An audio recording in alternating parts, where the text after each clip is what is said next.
আমি একজন গর্বিত লোক, কারণ আমি ফার্মাসিউটিক্যালসে জব করি। এটা এমন একটা জব যেখানে সততার সহিত এবং মানুষের সেবামূলক কাজ করে আমি আমার পরিবার এবং দেশের উন্নয়নে ব্যাপক ভূমিকা পালন করি। আমি প্রতি বছর বাংলাদেশ সরকারকে আমার স্যালারির বাবদ ট্যাক্স প্রদান করে থাকি, যেটা বাংলাদেশের খুব কম সংখ্যক চাকরিজীবী আছে যাদের স্যালারি থেকে ট্যাক্স কর্তন করা হয়। এবং বাংলাদেশে একমাত্র সেক্টর যেটা ফার্মাসিউটিক্যাল, যেখানে নন গ্রাজুয়েট পার্সন থাকে না, সবাই আমরা পোস্ট গ্রাজুয়েট পার্সন এখানে জব করি। এবং আমরা সমাজে যখন নতুন নতুন রোগের প্রাদুর্ভাব হয়, তখন এগুলোর ইনফরমেশনগুলো আমাদের মাধ্যমেই ডাক্তারের কাছে পৌঁছে দেওয়া হয়। তাহলে বুঝতে হবে এখানে যারা কাজ করে তাদের সায়েন্টিফিক জ্ঞান কতটুকু পরিমাণ থাকতে পারে। কারণ একটা রোগের ট্রিটমেন্ট সম্পর্কে আপনি যদি ভুল কোনো ইনফরমেশন ডাক্তারকে দিয়ে থাকেন, আপনার নামে মামলা হইতে পারে, ওই কোম্পানির নামে মামলা হইতে পারে, ওই ব্যক্তির চাকরি চলে যাইতে পারে। তাহলে তাকে কতদূর পরিমাণ দূরদর্শী হইতে হয় এটা আপনাদের বুঝতে হবে। একটা জব সম্পর্কে আপনি না জেনে একটা মন্তব্য করবেন, এটা আসলে বোধগম্য নয়। বাংলাদেশের প্রেক্ষাপটে যতগুলো সেক্টর আছে সবাই কোনো না কোনো ভাবে বাংলাদেশের অর্থনীতিতে ভূমিকা রাখে, যেমন আমরাও রাখতে পারছি। বর্তমানে আমরা দেশের বাইরে ঔষধ রপ্তানি হয়, এটা কি বাংলাদেশের জন্য সম্মান নয়? এবং আমরা যারা এই সেক্টরে কাজ করি, একটা ছেলের পিছনে কয়েকটা পরিবার এই পেশার সাথে জড়িত থাকে। প্রত্যেকটা পেশায় থাকে, প্রত্যেকটা পেশাকে আমরা যেমন সম্মান করি, আমরা চাই আমাদের পেশাকে সবাই সম্মান করুক। যে আমাদের কাজটা কি, আমাদের কাজটা একটু বোঝার চেষ্টা করেন ভাই। আসেন, এখানে আমরা যারা দাঁড়াইছি, একটা কোনো ছেলেও নাই, একটা কোনো এমপিও নাই, একটা কোনো ম্যানেজার নাই, একটা কোনো সুশীল লোক নাই যারা আন্ডার গ্রাজুয়েট। এখানে যত লোক দাঁড়াইছি আমরা সবাই গ্রাজুয়েশন কমপ্লিট করা। ভাই আমার কথা কি ঠিক আছে? ভাই মনের কষ্ট করে বের হচ্ছে আজকে। এত ভালো একটা অর্গানাইজেশনে এত ভালো একটা সেক্টরে আমরা জব করি, মানুষের স্বাস্থ্য সেবায়, মানুষের স্বাস্থ্য সেবার খাতে আমরা জব করি। আপনারা ডাক্তারের কাছে যান, ডাক্তাররা কি করে? ডাক্তাররা কি নিজে ওষুধ তৈরি করে? আপনারা বলেন আমরা ওষুধ কোম্পানিতে ভিড় করি, যাতে ডাক্তারের ওখানে আমরা সময় দিই। ডাক্তাররা কি ওষুধ তৈরি করে? ডাক্তাররা ওষুধ লিখে দেয়, ওনারা ছাড়েরা ওষুধ লিখে দেয়, আমরা ওষুধটাকে সাপ্লাই করি। এখন আপনারা বলবেন ওষুধটা সাপ্লাই করেন, ওষুধের দোকানে দেন। হ্যাঁ অবশ্যই, একটা ডাক্তার কি ধরনের মলিকুল লিখতেছে এটা আপনাদের ডিপলি জানতে হবে। আমি যদি না জানি একটা নতুন নতুন একটা মলিকুল আসতেছে মার্কেটে, সেটা আমরা ডাক্তারদেরকে সশ্রদ্ধা অনুযায়ী আমরা তাদেরকে জানাই। তাদের ইনফরমেশন নেই, তাদের বায়ো অ্যাভেলেবিলিটি কি, ডোজ গাইডলাইন কি, সাইড এফেক্ট কি, কন্ট্রা ইন্ডিকেশন কি, অন্যান্য ওষুধের সাথে স্যারেরা অবশ্যই জানে, ডাক্তার স্যারেরা। কিন্তু আমরা মাঝে মাঝে মনে করাই দিই, যেটা কি হয়, মনে করে দেওয়ার কারণে পেশেন্টের উপকার হয়। আমরা দেখি ওষুধটা লিখলো, সেই ওষুধটা দোকানে পাইলো কিনা। এবারও হয়েছে দোকানে আসতে রুগী আসছে, আসিয়া ওষুধটা পায় নাই, পরে আমাদেরকে ফোন দেয়, আমরা ইনস্ট্যান্ট যে কোনো জায়গা থেকে ম্যানেজ করে আমরা ওষুধগুলো এনে দিচ্ছি রুগীকে। এরকম রেকর্ড আছে।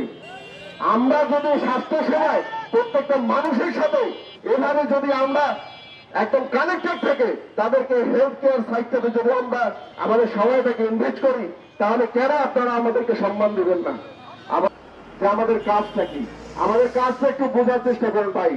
আসেন, এখানে আমরা যারা দাঁড়াইছি, একটা কোনো ছেলেও নাই, একটা কোনো এমপিও নাই, একটা কোনো ম্যানেজার নাই, একটা কোনো সুশীল লোক নাই যারা আন্ডার গ্রাজুয়েট। এখানে যত লোক দাঁড়াইছি আমরা সবাই গ্রাজুয়েশন কমপ্লিট করা। ভাই আমার কথা কি ঠিক আছে? ভাই মনের কষ্ট করে বের হচ্ছে আজকে।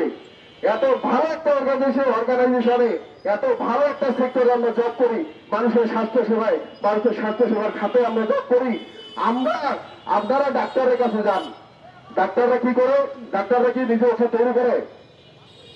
আপনারা বলেন আমরা ওষুধ কোম্পানিতে ভিড় করি, যাতে ডাক্তারের ওখানে আমরা সময় দিই। ডাক্তাররা কি ওষুধ তৈরি করে? ডাক্তাররা ওষুধ লিখে দেয়, ওনারা ছাড়েরা ওষুধ লিখে দেয়, আমরা ওষুধটাকে সাপ্লাই করি। এখন আপনারা বলবেন ওষুধটা সাপ্লাই করেন, ওষুধের দোকানে দেন। হ্যাঁ অবশ্যই, একটা ডাক্তার কি ধরনের মলিকুল লিখতেছে এটা আপনাদের ডিপলি জানতে হবে। আমি যদি না জানি একটা নতুন নতুন একটা মলিকুল আসতেছে মার্কেটে, সেটা আমরা ডাক্তারদেরকে সশ্রদ্ধা অনুযায়ী আমরা তাদেরকে জানাই, তাদের ইনফরমেশন দেই, তাদের বায়ো অ্যাভেলেবিলিটি কি, ডোজেজ গাইডলাইন কি, সাইড এফেক্ট কি, কন্ট্রা ইন্ডিকেশন কি, অন্যান্য ওষুধের সাথে স্যারেরা অবশ্যই জানে, ডাক্তার স্যারেরা, কিন্তু আমরা মাঝে মাঝে মনে করাই দিই, যেটা কি হয় মনে করে দেওয়ার কারণে পেশেন্টের উপকার হয়। আমরা দেখি ওষুধটা লিখলো, সেই ওষুধটা দোকানে পাইলো কিনা। এবারও হয়েছে দোকানে আসতে রুগী আসছে, আসিয়া ওষুধটা পায় নাই, পরে আমাদেরকে ফোন দেয়, আমরা ইনস্ট্যান্ট যে কোনো জায়গা থেকে ম্যানেজ করে আমরা ওষুধগুলো এনে দিচ্ছি রুগীকে, এরকম রেকর্ডও আছে। আমরা যদি স্বাস্থ্য সেবায় প্রত্যেকটা মানুষের সাথে এভাবে যদি আমরা একদম কানেক্টেড থেকে তাদেরকে হেলথ কেয়ার সাইডটাতে যদি আমরা আমাদের সময়টাকে ইনভেস্ট করি, তাহলে কেন আপনারা আমাদেরকে সম্মান দিবেন না? প্রিয় ভাইদেরকে যেভাবে সুনির্দিষ্টভাবে দালাল বলে আখ্যায়িত করা হয়েছে, এটা কোনো বর্বর জাতি করতে পারে, কোনো সুস্থ মানুষ, সুস্থ মস্তিষ্কের মানুষ এটা করতে পারে না। আজকে ফার্মাসিউটিক্যাল এই সেক্টরটা বাংলাদেশের জন্য একটা ডেভেলপিং সেক্টর। আপনারা জানেন এদেশের পোশাক শিল্প কি অবস্থা হয়েছে। একটি বিশেষ মহল এটাকে নষ্ট করার জন্য, এই সেক্টরটাকে ধ্বংস করার জন্য অতি সুকৌশলে ফার্মাসিউটিক্যাল রিপ্রেজেন্টেটিভদেরকে দালাল বলে আখ্যায়িত করে আগামীতে যাতে এই ফার্মাসিউটিক্যাল প্রকল্পে এই সেক্টরে কোনো ধরনের লোক না আসে, কোনো ধরনের ম্যান পাওয়ার না আসে, এই সেক্টর জন্য দাঁড়াতে না পারে, সেই স্বার্থ হাসিলের জন্য তারা দালাল হিসেবে আখ্যায়িত করলো। আমরা এটা গভীরভাবে এর তীব্র নিন্দা জানাই এবং প্রতিবাদ জানাই।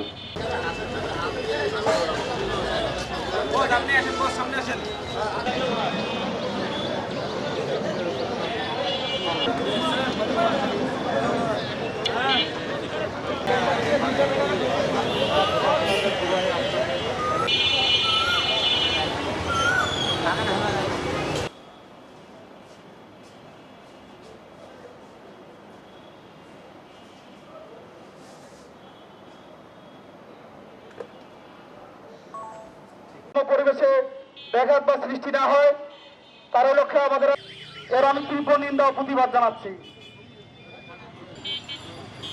এ পর্যায়ে আমাদের মাঝে সংক্ষিপ্ত আসন নীলফামারী জেলা শাখার বিপ্লবী সভাপতি এবং আমার প্রাণ প্রিয় এমপি প্রশাসনের সকল ব্যক্তিকে এই সম্বোধন করার জন্য প্রয়োজন দেখা দিয়েছে।